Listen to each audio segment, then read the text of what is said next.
Welcome to Healthy Mind, Healthy Life. I am Srimedha, and today I would like to begin with a simple question. How often do we try to think our way out of emotions that were never meant to stay in our heads? Many of us spend years searching for peace through productivity, achievement, or constant self empowerment and improvement, while our bodies quietly hold stories we have never fully listened to. Sometimes healing doesn't begin with finding better words. Sometimes it begins with noticing a movement or having the courage to simply feel for a while. Today, we are exploring what it means to create safety inside ourselves and why our bodies may already know the way back home. And helping us today is Elizabeth Janowski. Elizabeth, thank you so much for joining us tonight. Thank you so much. I love that introduction. I feel that, yes, we can get so caught up in even the achievement of health and balance that we forget that we have so many of the tools already inside our body, and it can be simpler than you imagined it could be. Absolutely. And Liz is someone, listeners, who invites people to reconnect with emotions that words often cannot reach. And since we have her here today, I would like to begin with a question. Liz, when we hear the word embodiment, we often imagine movement, physical movement in that sense, but it's so much deeper than that. So, how would you describe embodiment to someone who has never experienced it before? Well, first, thank you so much for asking. I would say that you have experienced embodiment and you are experiencing it all the time. I believe that embodiment has taken on sort of a spiritual new age thing where you need to be at a yoga retreat in Bali, or it needs to be a perfect day where everything is working for you and you feel so sensorily connected, but you are embodied at every moment. It doesn't mean that we don't get into our heads and not process what's happening for us, but you are fundamentally a sensory being who is experiencing the world through your senses. Whether or not you're tracking that is something we can talk about today, but you are fundamentally in a body, and that is your primary mechanism of having a human experience. And there's so many things in our world right now that want to take us into data tracking about our body or move us into sort of, artificial experiences or flattened experiences with technology. But fundamentally, we are still really an animal who has feelings and senses the world, and that's our primary mechanism of experiencing it. So I would say that embodiment is just as simple as remembering that your body isn't just here to carry your head around. Your body is fundamentally sending you signals at all times about what you processed in the past, what you haven't processed in the past, and what's currently occurring for you. And I think it's also your greatest tool for being more alive, more at peace, and more connected to yourself and others around you. Absolutely, that makes so much sense. And Liz, was there any particular moment in your own life that made you realize that probably your body is the wisdom that your mind alone couldn't access? Absolutely. I was a high achieving person. I spent my early 20s working in graduate school. And when I hit my 30s, I had two children back to back. And I realized after the birth of my daughter, who's my youngest, that I really was no longer able to carry on in the same method where I'd been, where I just sort of powered through everything, which is a lot of what high achieving people do, right? Or especially high achieving women. I think you just carry on. Was that was no longer working for me. Like I was having insomnia, anxiety, like things were just starting to bubble up in ways that I was no longer able to just be like, well, you got 4 hours of sleep, get up and do your day and be happy about it. And I found myself invited to start doing a movement practice, which I have now kind of adapted into a whole range of things, but that allowed me to sit with myself. And I really think it can be as simple or as complex as that, to just say, I started to realize that I hadn't spent time sitting with myself that wasn't mediated. I wasn't hanging out with other people. I wasn't trying to achieve. I wasn't on a screen, and just sitting with myself and slowly accessing what was actually going on with me at the present moment, what was stored in there as past emotional experiences. I realized I actually had no idea at that point in my life what I even liked as a sensory being anymore. Like, what fabrics did I like on my skin? What foods did I like to eat? What clothes did I like to wear? What kind of bedding did I want? And it fundamentally changed my perspective that it is not something that you can live without doing your whole life, but I was missing out on a whole level of awareness, access to communication with myself and others, and really just enjoyment of life. And isn't that what we're here to do, which is, like, try to enjoy our lives more? Absolutely. And since you brought your own example and you talked about high achieving women or maybe high achieving persons in general. So oftentimes there are a lot of these sort of people who don't feel safe expressing emotion because they have learned to hide them. So from your perspective, how do you think creating sort of a safety in your body actually look like and feel like where we can express our emotions? Well, I'll give you 2 answers. One is that if you have the option of finding, which I think is a unique thing to have, but finding a couple of friends, a community, a place, I do think that we all want to be seen and heard. However, and that's an important step.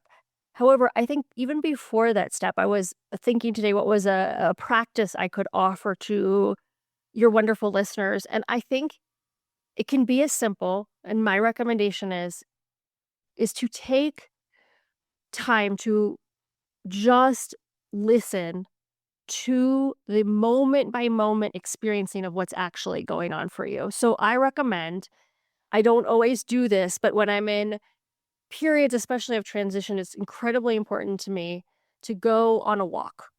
Just go somewhere that you think is beautiful. I wouldn't, maybe it's a little peaceful there, like not a chaotic thing.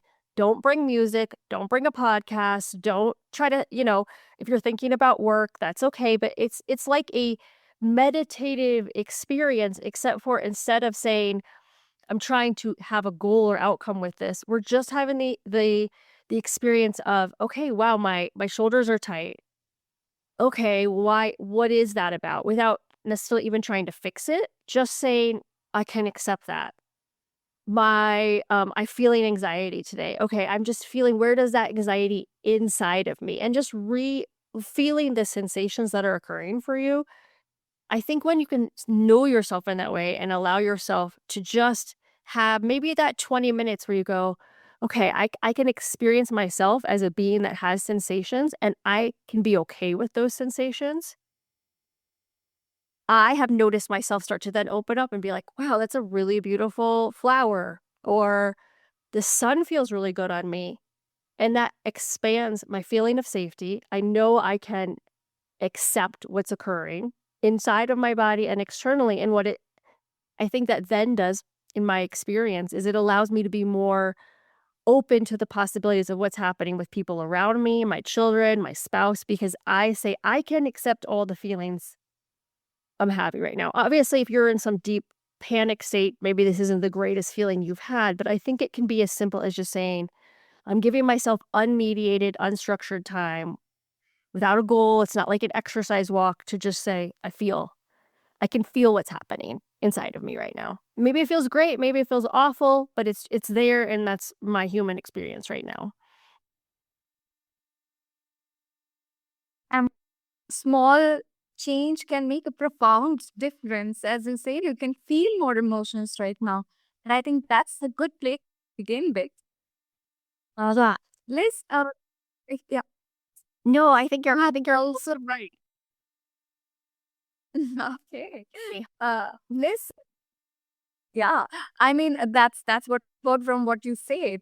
And I also learned that you have chosen free form dance as a way to explore intimacy and self understanding. So, why did you choose this sort of a movement instead of maybe just making those small steps, increasing the number of those small things that you did? So, why did you choose this form? So I have been very lucky that I found through my experience of after I had my second child, I found myself in a very creative, interesting community of women who were moving to music through their bodies, and it became incredibly important to me. It was based on S Factor, which is a movement thing expression that's for women. It's about connecting with your sensual body. I found myself in that community, and I was able to witness myself and the women around me having space without words, without it needing to feel like I'm in therapy and I need to explain myself, just being able to move through emotions that they had. I found it to be the most profoundly beautiful thing I'd ever personally witnessed, as well as experienced myself. I began in my own way to sort of adapt this format of just having people witness you as you were in free form emotional expression. And I realize that this sounds kind of scary and maybe you're not a dancer or like, where would I go to find this? And I myself try to move at least once a week, just even completely on my own, even if I'm not teaching or in my community, of just, this is a song that has meaning for me, that feels like something. And I'm just going to roll around. I'm going to lay in a soft cushion of pillows. I'm going to lay in my bed and just say, I can feel this free form feeling that I'm having right now. And here's some spaciousness for it. The beautiful thing about the community that I have created, and they do exist other places, is when you allow yourself to trust that what is moving through your body is a beautiful expression, there's so many rewards. Not only do you start to appreciate your own beauty, your own capacity, but when it is witnessed by others and reflected back to you, I've seen powerful self-transformation for people just being able to say, I can be in grief, I can be in anger, I can be in lust, and those experiences can be reflected back to me without them needing to go anywhere, without them needing to be like, I'm experiencing this with my partner or in my workplace. This is just a place to just have feelings without judgment. And to me, that's been such an important part of my life. I think that's amazing the way you said you built a community and that exists to support you. That's incredible. Um, Liz, often our relationships are also impacted by our understanding of our own sets. I mean, that's a crucial role that plays in the relationship. So, how does feeling safer in our own bodies change the way we can connect with our uh, partners, family, friends, or maybe even strangers? I will say for myself and for the hundreds of women that have come through my community, for myself as a mother, not everyone is a mother that's come through our community, but you know, what it has given me as I can feel safe to have expressions, which isn't something I always felt as a child, that it wasn't okay for me as a small girl, for example, to feel really angry. I would say that's one of the edgier ones, or to feel like it was okay for me to be loud and take up space and be the center of attention, that having slices of those experiences in myself allowed me, when my children, for example, are expressing a lot of upsetness or really needing a lot from me, I know I have the capacity to feel that. So I not only feel more empathetic to them, but I also feel like they get the spaciousness to say, it's okay for me to have any feeling. It's okay to move that fully through my body instead of squashing it or redirecting it. And then what I found is that a lot of times those feelings within them as children resolve quickly. They sort of needed just the space to do that. And I don't know that had I not found in myself the capacity to do that, I would have been able to hold space for them without being really reactive. With my partner, my husband, it has transformed our marriage. in some ways that were hard. Like, I think once you start wanting more resonance and truth, it can put a spotlight on where you don't have that in your partnership. But I will say ultimately what that's also allowed for him is that he knows I can also make space for feelings that he's having, for expressions that aren't just exactly what I want. I mean, I'm not perfect at this, but like there's space for him to grow as a person because there was space for me to feel. I'm constantly growing. There's space for him to feel. And it just created a more accepting experience for me in my relationships. Absolutely. And that's so much about creating that space as you mentioned, because only then can authenticity be possible. Mhm. Uh, and Liz, for the final question, if someone who's listening to this right now and is feeling disconnected from themselves but doesn't know where they should begin, what step would you encourage them to take so that they can just feel the confidence without feeling guilty? First of all, I just want to say again, it does not have to be something big. I think we are in our bodies, and this has been really proven through things like the understanding of interoception, which is like our tiny body signals inside, is give yourself some space. Maybe get in someplace that feels really somatically comfortable for you, like your bed.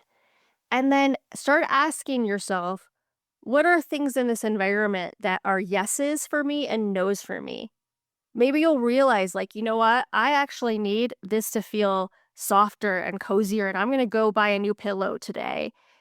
Or this bra is too constrictive. I need to take it off. Or I really love this candle I have in my room. Just allowing yourself to remember that fundamentally you're a sensory being and that you expand into yeses and that you also can contract into no's, and no's are okay too. This isn't for me and this is for me. And I think once you start telling your body, I see you, I'm listening to you, like, I don't actually like eating a protein bar at 5 a.m. and then getting in my car. Like, I need a little more time than that.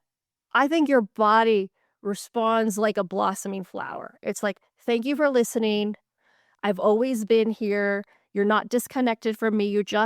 I just need you to feel. I mean, literally like touch, feel, receive, experience. And from there else, everything starts to unfold for you. Absolutely. And create safety doesn't just mean we create it with others. It's to a large extent creating that sort of a safe relationship with our own bodies. And as you mentioned, it's very important to listen to our bodies. Yeah, absolutely. And I mean, not all the things you're going to hear are going to be great. You might hear like, wow, really have a headache. But at least the recognition, I believe allows your body to continue to help you move through this world in the way you were meant to move through this world, which is as an alive being who's feeling things and who has the capacity to receive. Absolutely. Elizabeth, thank you so much for sharing your experience and your perspectives with us today. And if any of our listeners want to connect with you or learn more about your work, where do you suggest them find you? Thank you so much. I would love for people to visit my website, permissionary, like permissionary, like a missionary.com. You can see a lot of the photographic work I've done, taking photos of women, because once I started to see women unfolding their emotional expression, it became the most beautiful thing I've ever seen. As well as you can visit my Substack at permissionary. Absolutely. I would definitely recommend our listeners to please go have a look. I'm sure that will be of much help to all of us. And if today's conversation resonated with you, listeners, I hope you will spend a few quiet moments to reflect on what your body has been trying to tell you. Thank you for joining us from all around the world and for spending these moments with us. Take care of your mind, be kind to your body. Until the next time, stay safe, stay present, and keep choosing yourself.